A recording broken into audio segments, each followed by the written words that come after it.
Gun देखने के बाद रजत चौधरी पहले ही डर गया था और विकी भाई की बात सुनने के बाद वो तो कपकपाने लगा। वो ये नहीं जानता था कि रूपल गुप्ता का ऐसे गुंडों से कोई भी लेना देना होगा। विकी भाई ने गुस्से से रजत चौधरी की तरफ देखा और कुछ सोचने लगा, इस बूढ़े को कैसे सबक सिखाऊं? मैं इसको ऐसे ही तो नहीं छोड़ सकता। एक बार फिर से विकी भाई की नजर रूपल के चेहरे की तरफ गई। रूपल की इस हालत को देखने के बाद इस सारी सिचुएशन के बारे में उसने सोचा। उसने अपने एक आदमी से कहा, सुन बे छोटे, एक काम करते हैं, अब हम इस बूढ़े को इसी की दवा का कड़वापन चखाते हैं। जब तक मिस रूपल इस घिनौने आदमी को माफ नहीं कर देती, इसके चेहरे पर एक के बाद एक बिना रुके थप्पड़ लगाओ। विकी भाई का यह ऑर्डर सुनने के बाद रजत चौधरी के चेहरे का रंग ही काला पड़ गया। रूपल ने देखा कि विकी भाई के आदमी रजत चौधरी के चेहरे पर बिना रुके कसकर तमाचे जड़ रहे थे। तभी रजत चौधरी ने रूपल से अपने जान की भीख मांगते हुए कहा, मिस रूपल, प्लीज मुझे माफ कर दीजिए। मुझसे बहुत बड़ी भूल हो गई है।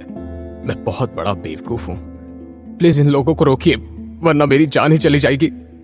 ये सब देखकर रूपल के कलेजे को ठंडक पहुंच रही थी, लेकिन अगले ही पल उसके दिमाग में ख्याल आया। उसने परेशान होते हुए अपने आप से ही कहा, अरे नहीं, अगर इस विकी भाई के आदमियों की हरकत से रजत चौधरी नाराज ही हो गया तो वो मेरे पापा को बिल्कुल भी मदद नहीं करेगा। मुझे इसे रोकना ही होगा।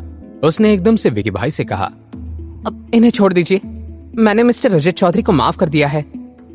रूपल की बात सुनते ही विकी भाई के आदमी रुक गए। सुन बे, निकल ले, मिस रूपल ने तुझे माफ कर दिया है। अब इससे पहले कि मेरा दिमाग घूम जाए, तुम यहाँ से 9-2-11 हो जाओ। जैसे ही रजत चौधरी ने ये बात सुनी, वो पूरी ताकत लगाकर अपने पैरों पर खड़ा हो गया। जाने से पहले रजत चौधरी ने एक बार मुड़कर रूपल की तरफ देखा और उससे कहा, thank you miss Rupal, thank you so much. Rajat Chaudhary जैसे ही उसकी आंखों से ओझल हो गया, रूपल की जान में जान आई। थोड़ी देर के बाद रूपल चलकर विकी भाई के पास आ गई। क्या शनाया ने आपको यहाँ आने के लिए कहा था? विकी भाई ने रूपल का ये सवाल सुना, वो कंफ्यूज हो गया। बहुत सोचने के बाद विकी भाई ने रूपल के सवाल का जवाब दिया, हाँ, उन्होंने ही कहा आने को। रूपल को उसके एक भी शब्द पर जरा भी यकीन नहीं हो रहा था। रूपल ने विकी भाई की तरफ घूरते हुए अपने आप से ही कहा, यह आदमी तब से झूठ बोल रहा है। मेरी आंखों से कुछ नहीं छिप सकता। देखते हैं कब तक सच पर्दे में रहता है। आज या कल सबके सामने सारा सच आ ही जाएगा। जब रूपल उसकी तरफ इस तरह से देख रही थी तो विकी भाई को ऑकवर्ड फील होने लगा। उसने कुछ सोचा और रूपल से सवाल करते हुए कहा, मिस रूपल, अगर आपको बहुत चोट आई है तो मैं आपको हॉस्पिटल ले चलता हूं। नहीं, उसकी कोई जरूरत नहीं है, मैं ठीक हूं, थैंक यू। तभी शनाया भागते हुए अंदर आ गई। शनाया ने देखा कि उसकी बेस्ट फ्रेंड का चेहरा पूरी तरह से सूजा हुआ था, आंखें नम थी। रूपल, क्या तुम ठीक हो? इतनी सारी चोट कैसे लग गई? शनाया, काम डाउन, मैं बिल्कुल ठीक हूं। शनाया ने विकी भाई की तरफ देखा और रूपल से सवाल करते हुए कहा, क्या तुम्हारे साथ ये सब इसने किया है? नहीं, विकी भाई ने कुछ नहीं किया है, उल्टा इन्होंने ही तो मेरी जान बचाई है। जैसे ही शनाया ने रूपल की कही ये बात सुनी, वो दंग रह गई। शनाया ने फिर आहान की तरफ सवालिया अंदाज से देखा। आहान को सच बताना ही सही लगा। शनाया, मैंने जिस दोस्त की बात की थी वो विकी भाई ही हैं। दोस्त? ये कब हुआ? तुम दोनों आपसे दोस्त बन गए? आप रूपल को हॉस्पिटल ले जाइए। मेरे हिसाब से इन सारी चोटों से इन्फेक्शन भी हो सकता है। जैसे ही शनाया ने यह बात सुनी, उसका ध्यान आहान और विकी भाई की इस नई दोस्ती से हट गया और रूपल पर आ रुका। उसने आहान की बात पर हामी भर दी और रूपल को अपने साथ हॉस्पिटल ले जाने लगी। आहान ने विकी भाई से कहा, thank you so much Vicky भाई, आपका ये एहसान मैं हमेशा याद रखूंगा। अगर आप आगे भी कभी किसी मुसीबत में फंस जाते हैं तो मुझे जरूर याद कीजिएगा।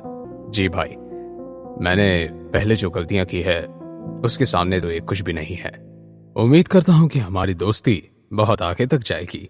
आहान ने विकी भाई की ये बात सुनी और उसके साथ हाथ मिलाने के बाद शनाया और रूपल के पीछे चला गया। टैक्सी में बैठते हुए शनाया ने आहान से कहा, आहान, तुम्हें कल ऑफिस भी जाना है, क्यों ना तुम घर जाओ? आज रात मैं रूपल के साथ हॉस्पिटल में रह लूंगी। आहान शनाया की बात से एग्री करता था। दोनों लड़कियों को हॉस्पिटल पहुंचाने के बाद रूपल के घर चला गया। हॉस्पिटल में सारे जख्म को ट्रीट करने के बाद रूपल को वीआईपी प्राइवेट रूम में शिफ्ट करा दिया गया। जब रूपल ने आज ग्लास वॉल रूम में हुए पियानो का किस्सा सुना तो एक बार फिर से उसके दिमाग में आहान का ख्याल आ गया। रूपल ने मन ही मन में कहा, कुछ तो गलत है इस आहान के साथ। इस सब के बारे में सोचते हुए रूपल ने शनाया से सवाल किया, शनाया, तुम आहान के बारे में डिटेल में क्या क्या जानती हो? रूपल के इस सवाल के पीछे का असली मतलब क्या था? क्या शनाया और रूपल को आहान का सच पता लगने वाला था? आहान अब शनाया को सब कुछ एक्सप्लेन कैसे करने वाला था? जानने के लिए देखिए अगला एपिसोड सिर्फ पॉकेट एफएम के यूट्यूब चैनल पर, और सीक्रेट अमीरजादा के सारे एपिसोड्स को सुनने के लिए डिस्क्रिप्शन में दी हुई लिंक से डाउनलोड कीजिए पॉकेट एफएम ऐप।